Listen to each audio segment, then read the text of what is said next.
안녕하세요. 세월마루입니다.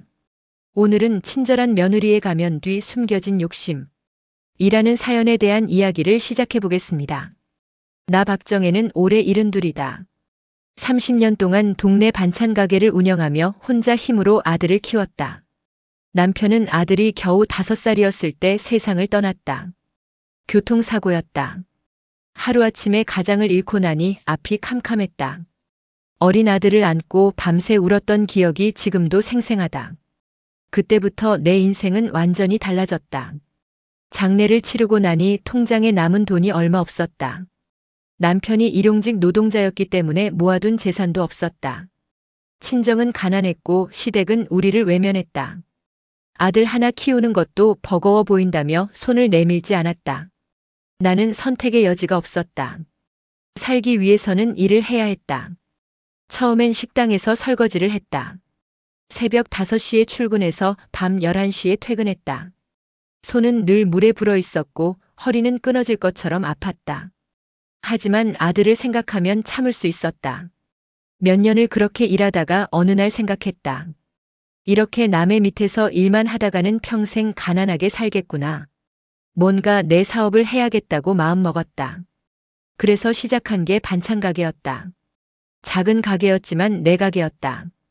새벽 3시에 일어나서 반찬을 만들었다. 콩나물 무침, 시금치나물, 멸치볶음, 김치, 장아찌. 손님들이 좋아할 만한 반찬을 정성껏 만들었다. 처음에는 손님이 없어서 속상했지만 조금씩 입소문이 났다. 박정혜네 반찬은 정직하고 맛있다고. 짜지도 싱겁지도 않고 딱 적당하다고. 그렇게 30년을 일했다. 아들은 무럭무럭 자랐고 대학도 보냈다. 장학금을 받아서 다행이었지만 생활비는 내가 보내야 했다. 아들에게 미안하지 않으려고 더 열심히 일했다.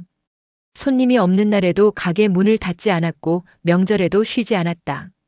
그렇게 악착같이 모은 돈으로 전세 2억짜리 작은 상가 한 채를 마련했다. 동네에서 조금 떨어진 곳이었지만 위치가 좋아서 세를 주면 매달 150만 원씩 월세가 들어왔다. 그게 내 노후의 전부였다. 반찬 가게는 나이가 들어 허리와 무릎이 안 좋아지면서 5년 전에 정리했다. 이제는 상가 월세로 생활하고 있었다. 아들 성호는 30에 공무원 시험에 합격했다. 나는 정말 기뻤다. 내 아들이 공무원이라니. 평생 고생만 하던 내가 이런 날을 볼 줄이야. 시험 합격 소식을 듣고 혼자 집에서 울었다. 남편 영정 앞에 앉아서 여보, 우리 아들이 공무원 됐어. 당신도 좋아하겠지 하고 말했다. 성호는 착한 아이였다. 어릴 때부터 엄마 고생하는 걸 보고 자라서 그런지 효심이 깊었다. 대학 다닐 때도 방학만 되면 아르바이트를 해서 자기 용돈을 벌었다. 공무원이 되고 나서는 매달 나에게 용돈을 보내줬다.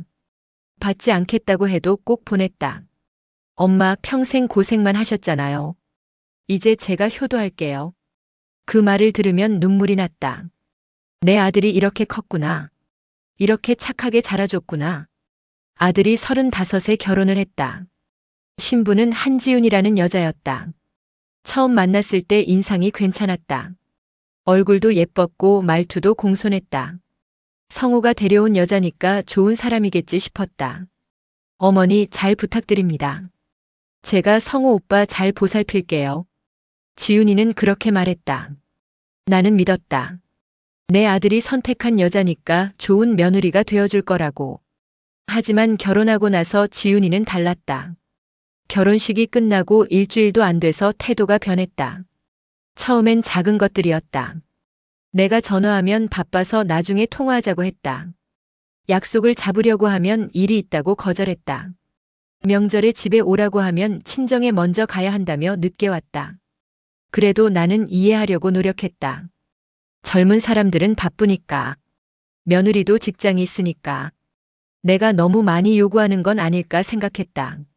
하지만 시간이 지날수록 지윤이의 태도는 더 차갑게 변했다. 명절 때 집에 와도 얼굴만 비추고 금방 가버렸다. 내가 만든 음식을 먹을 때도 맛있다는 말 한마디 없었다. 가끔은 이런 말도 했다. 어머니, 요즘 젊은 사람들은 이런 음식 잘 안 먹어요. 너무 전통적이에요. 그 말을 듣는 순간 가슴이 아팠다. 나는 정성껏 음식을 만들었는데 그게 전통적이라서 싫다는 건가?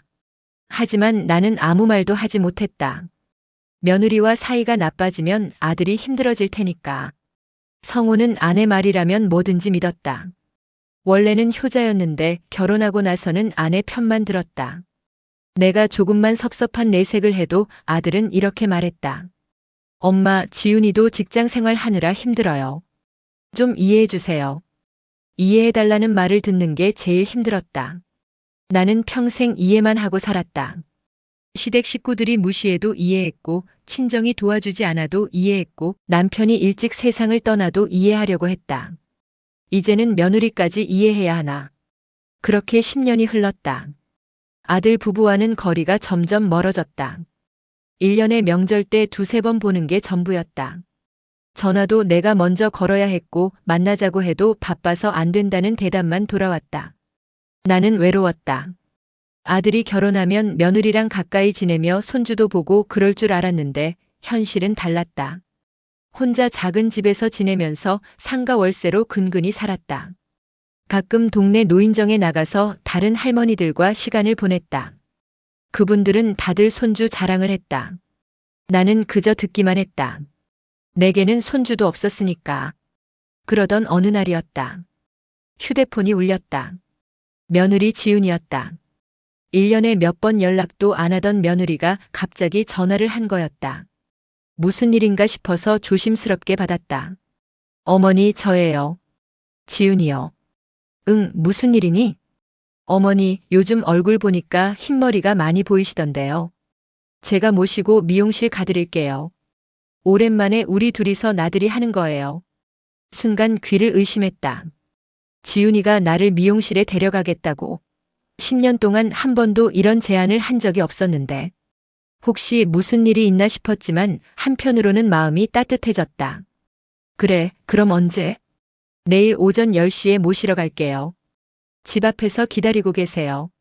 알겠다. 전화를 끊고 나서도 한참 동안 멍하니 앉아 있었다. 며느리가 변한 걸까? 혹시 그동안 내가 오해한 걸까? 어쩌면 며느리도 나름대로 마음은 있었는데 표현을 못한 걸지도 모른다는 생각이 들었다. 그날 밤은 잠이 잘 오지 않았다. 오랜만에 며느리와 단둘이 시간을 보낸다는 생각에 설레기도 하고 긴장되기도 했다. 뭘 입고 나가야 할까? 머리는 어떻게 해야 할까? 혹시 밥은 사줘야 하나? 이런저런 생각이 머릿속을 가득 채웠다.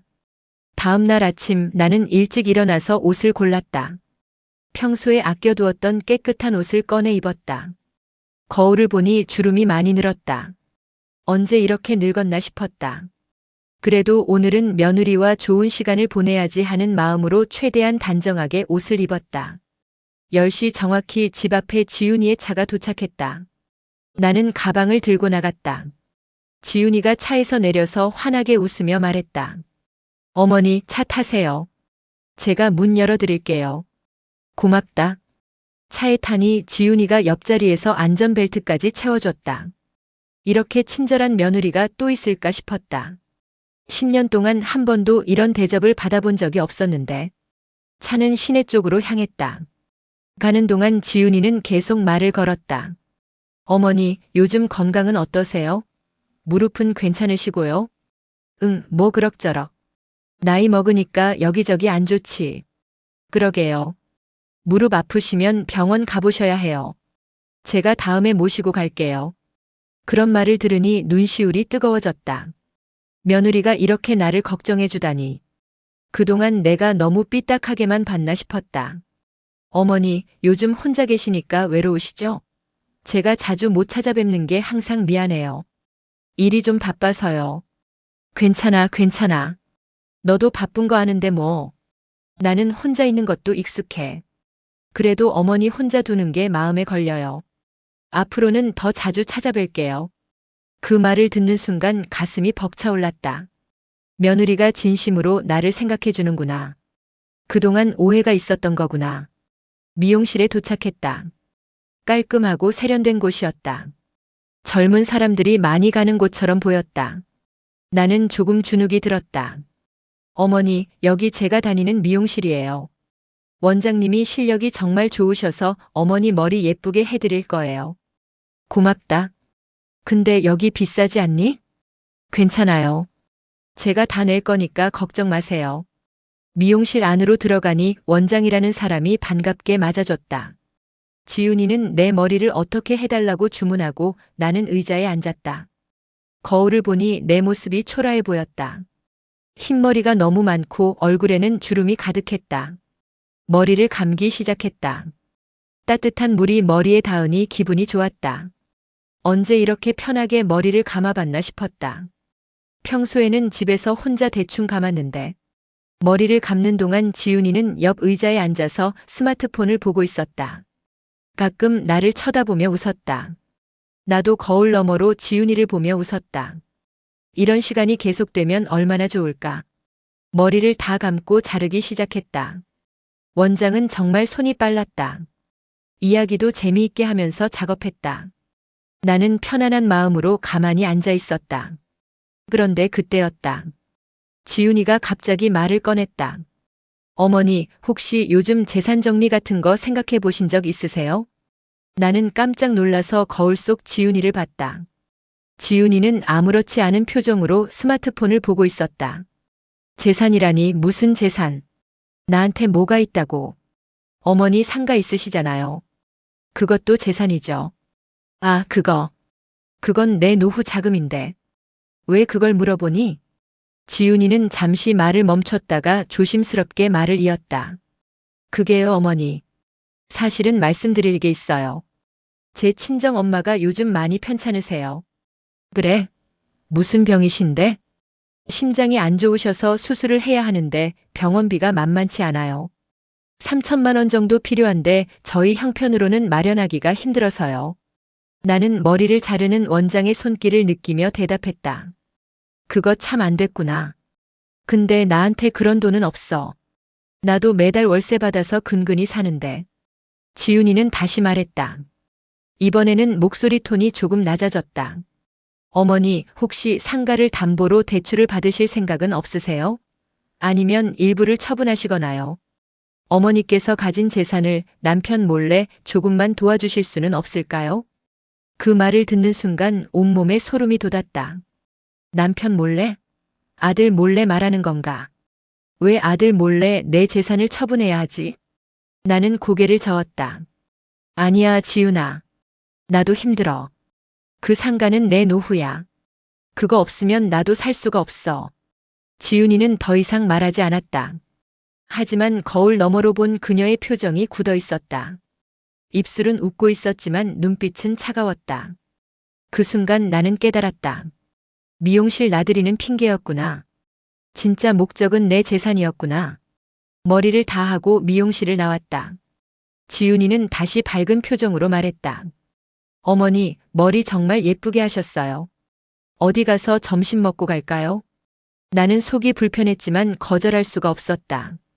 지훈이가 운전해서 근처 음식점으로 갔다. 밥을 먹는 동안 지훈이는 다른 이야기를 했다. 아까의 재산 이야기는 꺼내지 않았다. 하지만 나는 밥맛이 없었다. 계속해서 아까 그 말이 머릿속을 맴돌았다.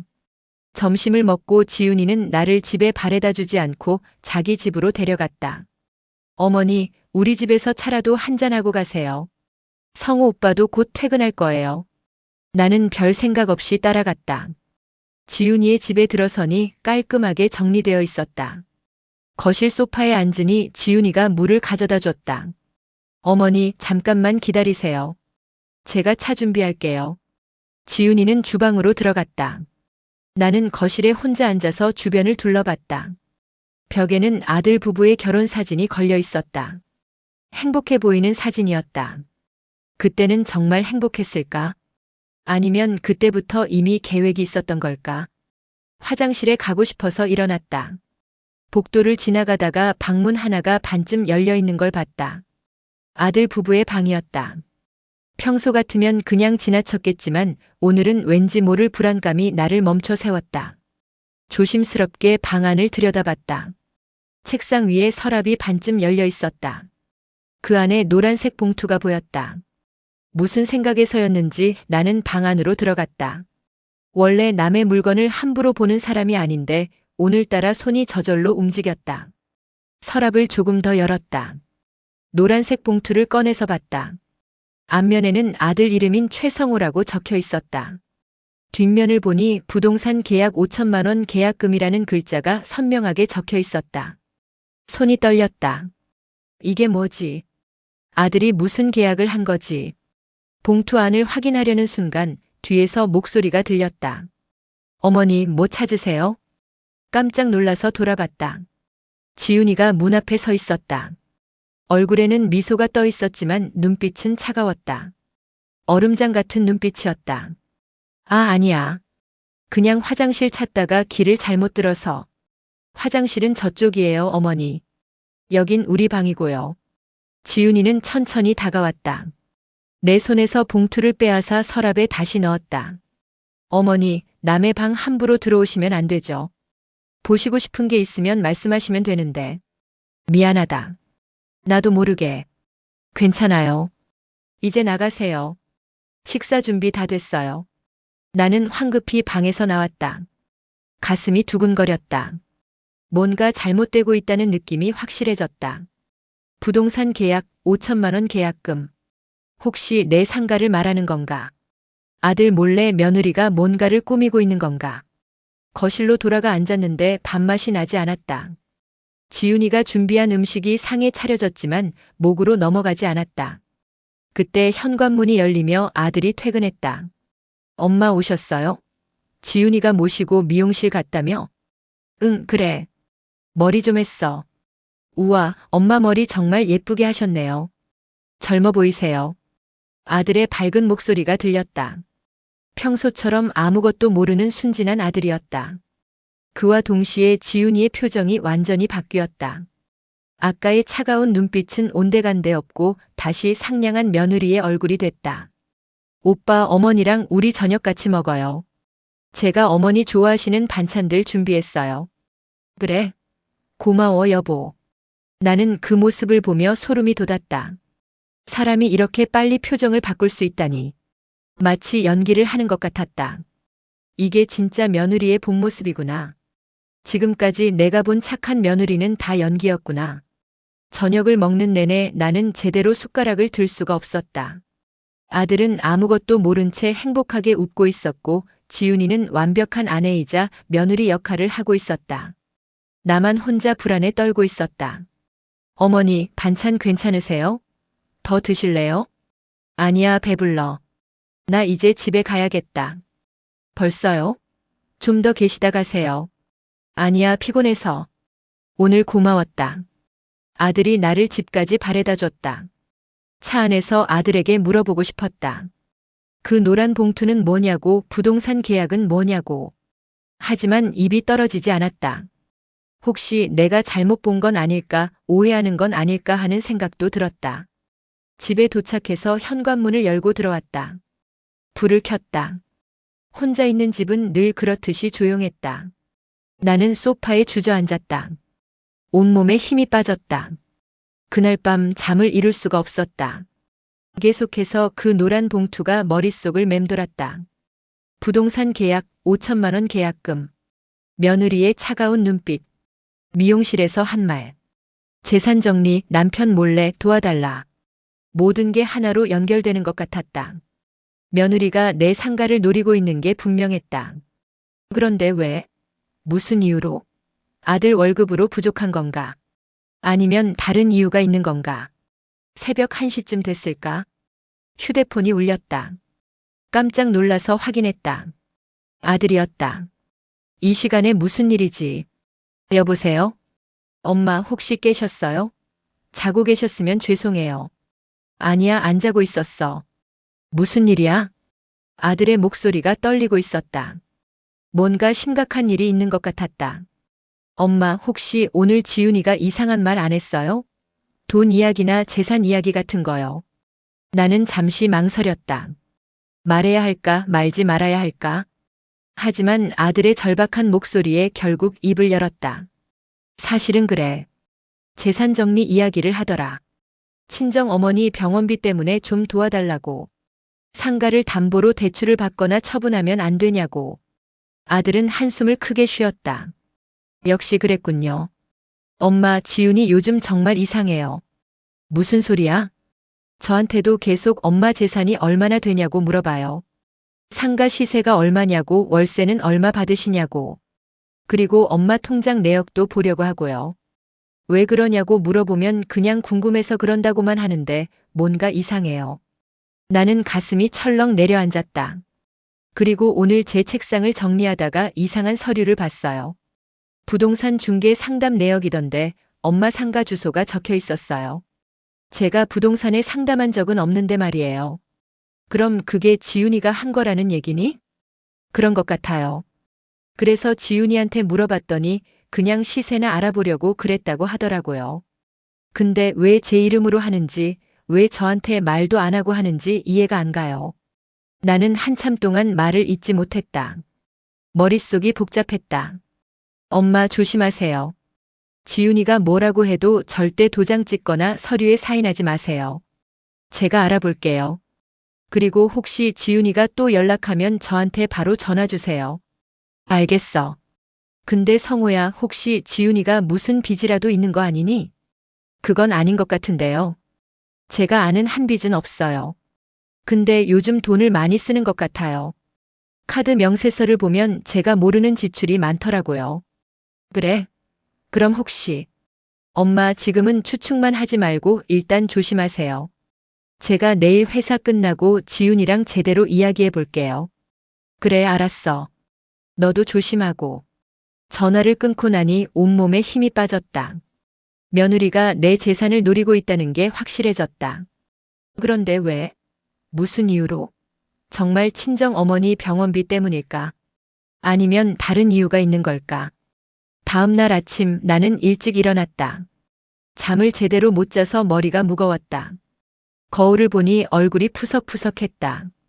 어제 미용실에서 예쁘게 한 머리도 지금은 아무 의미가 없었다. 아침을 먹으려고 냉장고를 열었는데 식욕이 없었다. 그냥 물만 한 잔 마셨다. 거실 소파에 앉아서 창밖을 봤다. 평범한 아침 풍경이었다. 사람들은 출근 준비를 하고 아이들은 학교에 가고 모두 평범한 하루를 시작하는데 나만 이렇게 불안에 떨고 있었다. 오전 10시쯤 휴대폰이 울렸다. 지훈이었다. 심장이 쿵 내려앉았다. 받아야 할까 말아야 할까? 잠시 망설이다가 받았다. 여보세요? 어머니, 저예요. 잘 주무셨어요? 응, 잤어. 어머니, 오늘 시간 되세요? 중요한 이야기가 있어서요. 카페에서 잠깐만 만나요. 나는 속으로 한숨을 쉬었다. 역시 또 재산 이야기를 하려는구나. 무슨 이야기인데? 만나서 말씀드릴게요. 오후 2시에 동네 입구에 있는 카페 어때요? 거기 조용하거든요. 알겠다. 그럼 2시에 보자. 전화를 끊고 나서 한참 동안 멍하니 앉아 있었다. 가야 할까 말아야 할까? 아들한테 먼저 전화해야 할까? 하지만 결국 가기로 했다. 며느리가 정확히 무슨 생각을 하고 있는지 알아야 했으니까. 오후 2시 약속 장소인 카페로 갔다. 동네에서 조금 떨어진 곳이었다. 조용한 주택가에 있는 작은 카페였다. 안으로 들어가니 지훈이가 이미 와서 기다리고 있었다. 어머니, 여기 앉으세요. 커피 시켜드릴게요. 뭐 드실래요? 아메리카노 주세요. 지훈이는 카운터에 가서 커피를 주문했다. 나는 자리에 앉아서 주변을 둘러봤다. 손님이 거의 없었다. 우리 말고는 한두 명 정도만 있었다. 커피가 나왔다. 지훈이는 커피를 한 모금 마시더니 가방에서 서류 봉투를 꺼냈다. 나는 그 봉투를 보는 순간 긴장했다. 어머니, 사실 오늘 부탁드릴 게 있어서 모셨어요. 뭔데? 이 서류 하나만 도와주시면 돼요. 지훈이는 봉투에서 서류를 꺼내서 테이블 위에 펼쳤다. 부동산 담보대출 신청서였다. 내 상가를 담보로 6천만 원을 빌리는 내용이었다. 서류에는 이미 내 이름과 주소, 상가 정보가 다 적혀 있었다. 어머니께서 여기 도장만 찍어주시면 돼요. 그럼 제 친정 엄마 병원비도 해결되고 우리 가족도 숨통이 트여요. 이 돈은 제가 꼭 갚을게요. 어머니한테 피해 안 가게 할게요. 나는 서류를 보면서 손이 떨렸다. 친정 어머니 병원비라고 했지만 믿을 수가 없었다. 지윤아, 이건 안 돼. 이건 내 노후 자금이야. 담보대출을 받으면 나중에 문제가 생길 수 있어. 어머니, 걱정하지 마세요. 제가 매달 이자 다 갚을게요. 원금도 1년 안에 갚을 거예요. 그래도 안 돼. 그리고 이런 건 성우한테 말해야 하는 거 아니니? 지윤이의 표정이 굳어졌다. 성우 오빠한테 말하면 안 돼요. 오빠는 반대할 거거든요. 제 친정일에 돈 쓰는 거 싫어하니까요. 그래도 부부 사이에 이런 큰 돈을 몰래 빌리면 안 되지. 지윤이는 잠시 나를 쳐다보다가 목소리 톤을 낮췄다. 어머니, 저도 더 이상 좋게 말하고 싶지 않아요. 뭐라고? 지금 어머니 상가 때문에 우리 가족이 무너지는 거예요. 성우 오빠는 월급도 얼마 안 되고 제 친정은 빚에 쪼들리고 있어요. 어머니는 혼자 사시면서 그 큰 재산을 혼자 다 가지고 계실 건가요? 나는 그 말을 듣는 순간 눈앞이 캄캄해졌다. 지윤아, 그게 무슨 말이니? 나도 그 재산으로 살아가는데. 어머니 혼자 쓰시기엔 너무 많은 돈이에요. 월세 150만 원이면 혼자 사시기엔 충분하잖아요. 조금만 나눠주시면 안 돼요? 나는 고개를 저었다. 안 돼. 그건 내가 30년 동안 일해서 모은 거야. 내가 가져갈 수 있는 게 아니야. 지윤이의 얼굴이 완전히 변했다. 아까까지의 상냥한 표정은 온데간데 없고 차갑고 날카로운 표정이 됐다. 어머니, 제가 지금까지 참았어요. 10년 동안 어머니한테 잘하려고 노력했어요. 근데 어머니는 저한테 뭐 해주신 게 있어요? 손주도 안 봐주시고 용돈도 안 주시고. 그러면서 재산은 혼자 다 가지고 계시잖아요. 나는 할 말을 잃었다. 며느리의 본 모습이 이제야 드러나는 것 같았다. 지윤아, 내가 너한테 잘못한 게 있으면 미안하다. 하지만 이건 다른 문제야. 내 재산은 내가 평생 일해서 모은 거고 내 노후를 위한 거야. 어머니가 안 도와주시면 저도 방법이 있어요. 어차피 성우 오빠가 상속받을 거잖아요. 그럼 그 전에 미리 받는 거나 마찬가지예요. 그 말을 듣는 순간 등골이 서늘해졌다. 며느리가 이렇게까지 생각하고 있었다니. 나는 손이 떨려서 제대로 말을 할 수가 없었다.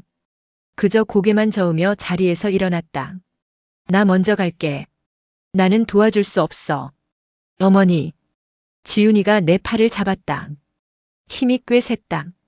어머니, 오늘 여기서 결정하고 가세요. 안 그러면 저도 방법을 찾을 거예요. 손 놔줘. 나 진짜 간다. 지윤이는 결국 손을 놨다. 나는 황급히 카페를 나왔다. 다리에 힘이 풀려서 제대로 걷기도 힘들었다. 겨우 몇 발자국 걷다가 근처 공원 벤치에 주저앉았다. 가슴이 답답하고 숨이 제대로 쉬어지지 않았다. 머릿속이 하얘졌다. 20년 가까이 며느리로 지낸 사람이 이렇게 나올 줄은 몰랐다. 아니, 10년이었다. 10년 동안 속고 산 거였다. 한참을 그렇게 앉아 있었다. 지나가는 사람들이 나를 쳐다봤지만 신경 쓰지 않았다. 그저 멍하니 앉아서 하늘만 바라봤다. 얼마나 시간이 흘렀을까? 누군가 다가오는 발소리가 들렸다. 혹시 박정혜 이모님 맞으시죠? 고개를 들어보니 낯익은 얼굴이 보였다. 40대 중반쯤 돼 보이는 남자였는데 어디서 본 것 같았다. 누구시죠? 저 기억 안 나세요? 장도훈이에요. 20년 전에 이모님 반찬 가게에서 일하던. 그제야 기억이 났다. 도훈이. 그 가난했던 소년. 부모님이 일찍 돌아가시고 혼자 힘들게 살던 아이. 내가 반찬 가게를 하면서 밥도 챙겨주고 학비도 도와줬던 아이였다. 도훈아, 너 이제 다 컸구나. 어쩜 이렇게 의젓하게 됐니? 도훈은 벤치 옆에 앉으며 걱정스러운 표정으로 물었다. 이모님 무슨 일 있으세요? 얼굴이 안 좋으신데 혹시 어디 아프세요? 나는 더 이상 참을 수가 없어서 눈물을 흘리며 그동안의 일을 모두 털어놨다. 며느리가 내 재산을 노리고 있는 것, 상가를 담보로 대출을 받으려는 것, 오늘 카페에서 있었던 일까지. 모든 걸 다 말했다. 도훈은 내 이야기를 다 듣고 나서 표정이 굳어졌다. 이모님, 이건 단순한 가족 문제가 아니에요. 명백한 재산 탈취 시도입니다. 그래도 가족인데 어쩌겠니? 그냥 내가 조심하면 되는 거지. 아니에요, 이모님. 이대로 두면 안 돼요. 며느리분이 지금 이모님 동의 없이 이모님 이름으로 뭔가를 진행하려고 하는 거잖아요. 이건 범죄예요. 도훈은 잠시 생각하더니 말했다. 이모님, 제가 지금 보안업체 팀장으로 일하고 있어요. 우리 회사에 법무팀이 있는데 거기 변호사님들이 계세요. 제가 상의해 볼게요. 이모님 재산 지킬 수 있게 도와드릴게요. 나는 고개를 저었다. 괜찮아, 도훈아. 그냥 내가 참고 살면 되는 거야. 가족 일에 내가 끼어들면 성우가 힘들어질 거야. 도훈은 내 손을 꽉 잡으며 단호하게 말했다. 이모님 20년 전에 저 밥 굶을 때 밥 먹여주신 거 잊지 않았어요. 학비 없어서 학교 못 갈 뻔했을 때 도와주신 것도요. 제가 지금 이렇게 성실하게 살 수 있는 건 다 이모님 덕분이에요. 이번엔 제가 이모님을 지킬 차례예요. 그 말을 듣고 나니 눈물이 멈추지 않았다. 며느리에게 배신당한 상처가 도훈이의 따뜻한 말 한마디로 조금씩 아물어가는 것 같았다. 도훈은 그날 오후 바로 회사로 돌아가서 법무팀과 상의했다. 저녁에 다시 전화가 왔다. 이모님, 저희 법무팀 변호사님이랑 상의했어요. 2가지 방법이 있대요. 무슨 방법인데?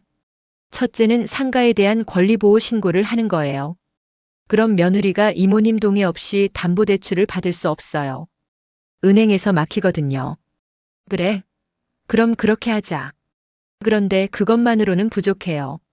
며느리가 다른 방법을 찾을 수도 있으니까요. 그래서 둘째 방법이 필요해요. 둘째가 뭔데? 며느리가 직접 증거를 남기게 유도하는 거예요. 녹음을 하거나 문자를 받거나 계약서를 시도하게 만들거나. 그래야 나중에 법적으로 대응할 수 있어요. 그런데 그게 가능할까? 가능해요. 며느리가 지금 급한 상황인 것 같으니까 이모님이 도와주겠다고 하면 나올 거예요. 나는 두려웠다. 며느리를 직접 상대해야 한다는 게 무서웠다. 도훈아, 나 못할 것 같아. 무서워. 이모님 용기 내세요. 이대로 당하고만 계실 건가요? 평생 일해서 모은 재산을 그냥 빼앗길 건가요? 한 번만 용기 내시면 돼요. 제가 옆에서 다 도와드릴게요. 도훈의 말에 용기를 얻었다. 그래, 이대로는 안 된다. 내 재산은 내가 지켜야 한다. 그날 밤 나는 며느리에게 전화를 걸었다. 손이 떨렸지만 꾹 참았다. 지훈아, 나야. 어머니, 무슨 일이세요? 나 생각해봤는데 그 서류 도와줄게. 전화 너머로 지훈이가 숨을 크게 들이쉬는 소리가 들렸다. 정말요, 어머니? 정말 도와주실 거예요? 그래. 대신 조건이 있어. 성우한테는 비밀로 해야 해. 아들이 알면 반대할 테니까. 그리고 친정 어머니 병원비로 쓴다는 거 약속해줘야 해. 물론이죠, 어머니. 제 친정 엄마 수술비로만 쓸게요. 정말 감사합니다. 내일 다시 만나요.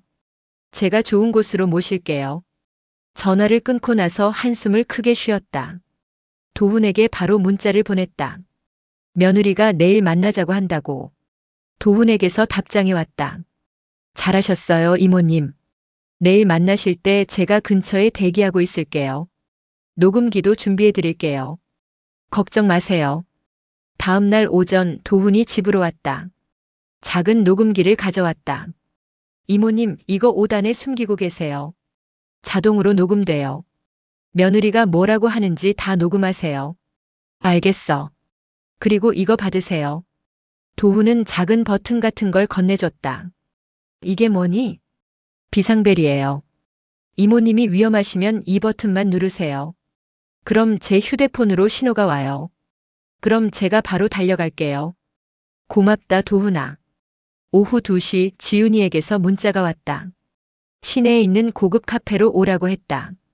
평소에는 가본 적도 없는 비싼 카페였다. 나는 녹음기를 5단에 숨기고 집을 나섰다. 도훈은 근처에서 대기하고 있었다. 카페에 도착했다. 안으로 들어가니 지훈이가 이미 와서 기다리고 있었다. 얼굴에는 환한 미소가 떠 있었다. 어머니, 여기 앉으세요. 오늘 정말 감사해요. 제가 맛있는 거 시켜드릴게요. 괜찮아. 커피만 주면 돼. 지훈이는 카운터에 가서 커피와 케이크를 주문했다. 다시 자리에 앉더니 가방에서 서류 봉투를 꺼냈다. 어머니, 여기 어제 보여드렸던 서류예요. 여기 도장만 찍으시면 돼요. 그럼 바로 대출 진행되고 제 친정 엄마 병원비도 해결되고요. 나는 서류를 보며 떨리는 목소리로 물었다. 지윤아, 정말 친정 어머니 병원비로만 쓸 거지? 물론이죠, 어머니. 제 친정 엄마 심장 수술비로 써야 해요. 3천만 원이 필요한데 이 대출금으로 해결할 거예요. 근데 왜 6천만 원을 빌려? 3천만 원만 필요하다며? 지윤이의 표정이 잠시 굳어졌다가 다시 웃었다. 아, 그게요. 나머지는 입원비랑 재활치료비로 써야 해요. 수술만 하면 끝나는 게 아니거든요. 그래? 알았어. 나는 도장을 집었다. 서류에 도장을 찍으려는 순간 카페 뒤쪽 문이 열렸다. 어머니. 아들 성우의 목소리였다. 놀라서 뒤를 돌아보니 아들이 서 있었다.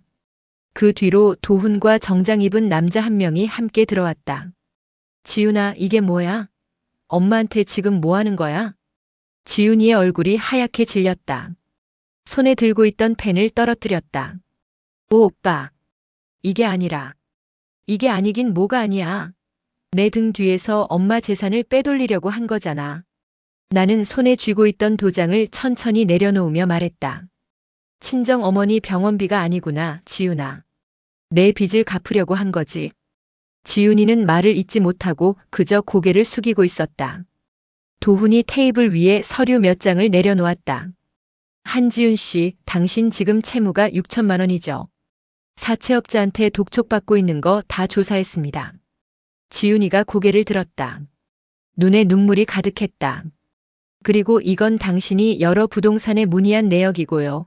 이건 이모님 상가를 무단으로 조회한 기록입니다. 이모님 동의 없이 개인정보를 조회했으니 이것만으로도 처벌받을 수 있어요. 정장 입은 남자가 명함을 꺼내며 말했다. 저는 법무법인 정의 소속 변호사 김정훈입니다. 한지윤 씨, 지금 하시는 행위는 사문서 위조 시도와 재산 편취 미수에 해당합니다. 지윤이는 처음엔 부정했다. 아니에요. 오해예요. 저는 정말 친정 엄마 병원비 때문에. 하지만 도훈이 꺼낸 증거들은 명백했다. 채권 추심 문자 내역, 사채업자와의 통화 녹취, 도박 사이트 이용 내역까지. 모든 게 준비되어 있었다. 성우는 멍한 얼굴로 지윤을 바라봤다. 지윤아, 이게 정말이야? 내가 모르는 빚이 6천만 원이나 있었어? 도박까지 했어? 그래서 우리 엄마 재산을 노린 거야? 지윤이는 결국 울음을 터뜨렸다. 미안해요, 오빠. 하지만 어쩔 수 없었어요. 처음엔 친구 보증을 잘못 섰는데 그 친구가 잠적해버렸어요. 그 빚을 갚으려고 대출을 받았는데 이자가 너무 높아서 감당이 안 됐어요. 그래서 도박을 한 거야? 빚을 갚으려고 한 거였어요. 한탕만 하면 다 갚을 수 있을 것 같았어요. 근데 잃기만 했어요. 그래서 더 큰 빚이 생긴 거예요. 성우는 고개를 저었다. 그래서 우리 엄마 재산을 빼앗으려고 한 거야? 10년 동안 가족으로 살면서. 지윤이는 대답하지 못했다. 그저 울기만 했다. 나는 지윤을 바라보며 말했다. 지윤아, 나도 30년을 새벽같이 일어나서 일했어. 손이 터지고 허리가 아파도 참으면서 한 푼 두 푼 모은 거야. 그게 내 빚을 갚아주라고 모은 돈이 아니야. 혹시라도 내가 진심으로 도움이 필요하면 말했어야지. 이렇게 몰래 속이면서 빼앗으려고 하면 안 되는 거야. 죄송해요, 어머니. 정말 죄송해요. 도훈은 휴대폰을 꺼내며 말했다. 이제 경찰에 신고하겠습니다. 한지윤 씨, 조용히 따라주시기 바랍니다. 잠깐만요. 지윤이가 소리쳤다. 제발 경찰은 안 돼요. 제가 잘못했어요. 다시는 안 그럴게요. 제발 한 번만 봐주세요. 하지만 도훈은 이미 전화를 걸고 있었다. 경찰이 오는 데는 10분도 걸리지 않았다. 지윤이는 경찰에게 연행되었다. 사문서 위조 시도와 재산 편취 미수, 그리고 개인정보 무단 조회 혐의였다. 성우는 그 자리에서 이혼을 결심했다고 말했다. 경찰이 떠나고 나서 카페에는 우리 셋만 남았다. 나와 성우 그리고 도훈. 성우는 내 손을 잡으며 울었다. 엄마 죄송해요. 제가 정말 바보였어요. 지훈이 말만 믿고 엄마를 소홀히 했어요. 이제는 정신 바짝 차리고 엄마 잘 모실게요.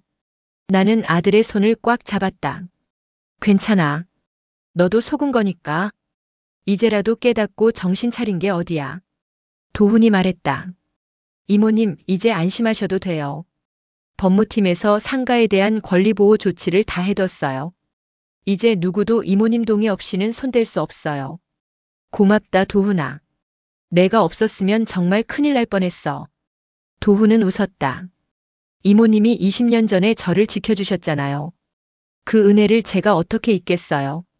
그날 이후로 모든 게 정리되기 시작했다. 지훈이는 경찰 조사를 받고 검찰에 송치되었다. 채무와 도박 그리고 사문서 위조 시도 등 여러 혐의가 인정되어 결국 실형을 받았다. 1년 6개월의 징역형이었다. 성호는 이혼 절차를 밟았다. 처음에는 힘들어했지만 시간이 지나면서 조금씩 회복했다. 나는 아들을 위해 자주 밥을 해줬다. 예전처럼 반찬을 만들어서 아들 집에 가져다 줬다. 도훈은 일주일에 한 번씩 찾아와서 안부를 물었다. 가끔은 함께 저녁을 먹기도 했다. 상가 관리도 도와줬다. 월세가 제때 들어오는지 건물에 문제는 없는지 확인해줬다. 한 달쯤 지났을까? 나는 도훈을 집으로 초대했다. 예전처럼 반찬을 여러 가지 만들어서 상을 차렸다. 도훈이 제일 좋아하던 음식들을 만들었다. 도훈아, 이거 다 내가 좋아하던 음식들이야. 많이 먹어.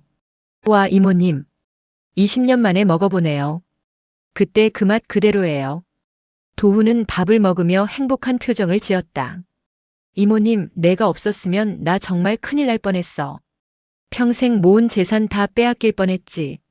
도훈은 숟가락을 놓고 진지하게 말했다. 이모님, 20년 전에 이모님이 저를 지켜주셨잖아요. 그때 저 정말 힘들었어요. 부모님 돌아가시고 혼자 남았을 때 세상이 너무 무서웠어요. 배고파서 편의점에서 훔쳐 먹을까 생각했던 적도 있어요. 나는 그 말을 듣고 놀랐다. 그랬니? 네. 근데 이모님이 나타나신 거예요. 밥 한 끼 먹이고 공부할 수 있게 도와주시고. 이모님이 아니었으면 저 지금 어떻게 됐을지 몰라요. 감옥에 있거나 아니면 더 나쁜 곳에 있었을 거예요. 도훈아. 그래서 이모님 은혜를 제가 어떻게 잊겠어요. 평생 갚아도 모자라요. 나는 도훈의 머리를 쓰다듬으며 말했다. 고맙다. 그때 너한테 밥 준 게 이렇게 돌아올 줄은 몰랐다. 사람은 정말 어디서 어떻게 만날지 모르는구나. 성호도 자주 찾아왔다. 그동안 아내 말만 듣고 어머니를 소홀히 했던 것에 대해 계속 사과했다. 엄마, 제가 정말 바보였어요. 지훈이 말만 믿고 엄마를 의심했던 적도 있었어요. 이제는 정말 정신 바짝 차리고 살게요. 나는 아들의 손을 잡으며 말했다. 괜찮아. 너도 속은 거니까. 이제라도 깨닫고 정신 차린 게 어디야. 앞으로 우리 좋은 일만 있을 거야. 그 일이 있고 나서 석 달쯤 지났을까. 도훈이 좋은 소식을 가지고 왔다. 이모님, 저 결혼해요. 정말? 축하한다, 도훈아. 누구랑? 회사 동료예요. 착하고 성실한 사람이에요. 이모님도 꼭 만나보셔야 해요. 그래, 꼭 만나고 싶다. 그리고요, 이모님. 제 결혼식 때 주례를 서주실 수 있으세요? 제 인생에서 가장 중요한 분이 이모님이거든요. 나는 눈물이 났다. 그래, 내가 주례를 서마. 기쁘게 서마. 도훈의 결혼식은 가을에 열렸다. 나는 주례사를 준비했다. 떨리는 마음으로 단상에 올랐다. 저는 신랑의 어머니도 친척도 아닙니다. 그저 20년 전에 신랑을 잠깐 도와줬던 사람일 뿐입니다. 하지만 신랑은 그 은혜를 잊지 않고 오늘 이 자리에 저를 불러줬습니다. 이 자리에서 제가 하고 싶은 말은 하나입니다. 사람에게 베푼 선은 반드시 돌아옵니다. 때로는 20년이 걸릴 수도 있고 때로는 다른 모습으로 돌아올 수도 있습니다. 하지만 반드시 돌아옵니다. 오늘 결혼하는 두 분도 서로에게 선을 베푸며 살아가시길 바랍니다. 주례사를 마치고 내려오는데 많은 사람들이 박수를 쳐줬다. 도훈은 눈물을 흘리고 있었다. 결혼식이 끝나고 도훈이 내게 왔다. 이모님, 평생 잊지 않을게요. 이모님이 저한테 해주신 것처럼 저도 다른 사람들한테 선을 베푸며 살게요. 그래, 그렇게 살아라. 그게 가장 아름다운 삶이야. 이제 나는 매일 아침 공원을 산책하며 평온한 시간을 보낸다. 동네 사람들과 인사를 나누고 가끔 노인정에도 나간다. 이제는 손주 이야기를 들어도 부럽지 않다. 내게는 도훈이라는 아들 같은 사람이 있고 성우가 있으니까. 상가는 여전히 내 소유로 남아있다. 매달 월세가 들어오고 그걸로 편안한 노후를 보내고 있다. 가끔 여행도 가고 좋은 음식도 먹는다. 며느리 지훈이는 형을 다 살고 나왔다고 들었다. 아들과 완전히 이혼했고 지금은 어디서 어떻게 사는지 모른다. 가끔 그 사람 생각을 한다. 처음부터 솔직하게 도움을 청했다면 어땠을까? 빚이 있으니 도와달라고 말했다면 나도 조금은 도와줬을 텐데. 하지만 거짓말로 속이고 몰래 재산을 빼앗으려 했으니 용서할 수 없었다. 사람은 힘들 때 진짜 모습이 드러나는 법이다. 지훈이는 힘든 상황에서 최악의 선택을 했다. 1년쯤 지났을까? 도훈에게서 전화가 왔다. 이모님, 저희 아기가 생겼어요. 정말? 축하한다. 이모님이 할머니가 되시는 거예요. 제 아이한테 이모님을 할머니로 모시게 할 거예요. 눈물이 났다. 내게 손주는 없지만 도훈의 아이를 손주처럼 대할 수 있게 됐다. 몇 달 후 도훈의 아기가 태어났다. 나는 병원에 달려갔다. 작고 예쁜 아기였다. 이모님, 이 아이 이름 지어주세요. 내가? 네. 이모님이 지어주신 이름으로 살게 하고 싶어요. 나는 한참을 생각하다가 말했다. 은혜해. 은혜라고 부르자. 사람은 은혜를 주고받으며 사는 거니까. 좋은 이름이에요, 이모님. 은혜. 정말 예쁜 이름이네요. 이제 나는 일주일에 한 번씩 도훈네 집에 간다. 아기 은혜를 보러 간다. 작은 손으로 내 손가락을 잡는 모습을 보면 가슴이 벅차오른다. 성호도 요즘 좋은 사람을 만나고 있다고 한다. 재호는 아직 생각하지 않지만 좋은 친구로 지내고 있다고 했다. 나는 아들이 행복하면 그걸로 충분하다. 가끔 생각한다. 만약 그날 도훈을 만나지 못했다면 어땠을까? 아마 지금쯤 내 재산은 모두 사라지고 나는 갈 곳 없는 처지가 됐을지도 모른다. 며느리의 계략에 넘어가서 상가도 잃고 생활비도 없어서 힘들게 살았을 거다. 하지만 20년 전에 배고픈 소년에게 밥 한 끼 먹인 게 이렇게 큰 은혜로 돌아왔다. 정말 세상은 돌고 도는 것 같다. 내가 베푼 선이 20년 후에 나를 구했다.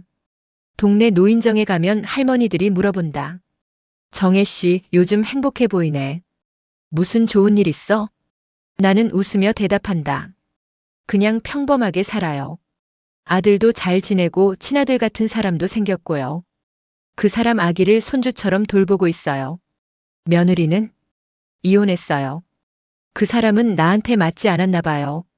할머니들은 안타까워하지만 나는 괜찮다. 진짜 가족은 혈연이 아니라 마음으로 이어지는 거라는 걸 이제 안다. 오늘도 나는 공원을 산책한다. 가을 바람이 시원하다. 낙엽이 떨어진다. 벤치에 앉아서 하늘을 본다. 남편이 일찍 세상을 떠나고 혼자 힘들게 살아왔지만 지금은 행복하다. 72의 나이에 큰 위기를 겪었지만 그 과정에서 진짜 가족이 누구인지, 진짜 은혜가 무엇인지 배웠다. 30년 동안 힘들게 일해서 모은 재산을 지켜냈고 아들도 정신을 차렸고 친아들 같은 도훈도 생겼다. 누군가에게 베푼 선행은 언젠가 반드시 돌아온다는 걸 나는 이제 확실히 안다. 그리고 아무리 힘들어도 포기하지 않고 용기를 내면 반드시 도와주는 사람이 나타난다는 것도 배웠다. 며느리의 배신은 아팠지만 그 덕분에 진짜 소중한 게 무엇인지 깨달았다. 재산도 중요하지만 진심으로 나를 생각해주는 사람이 더 중요하다는 걸.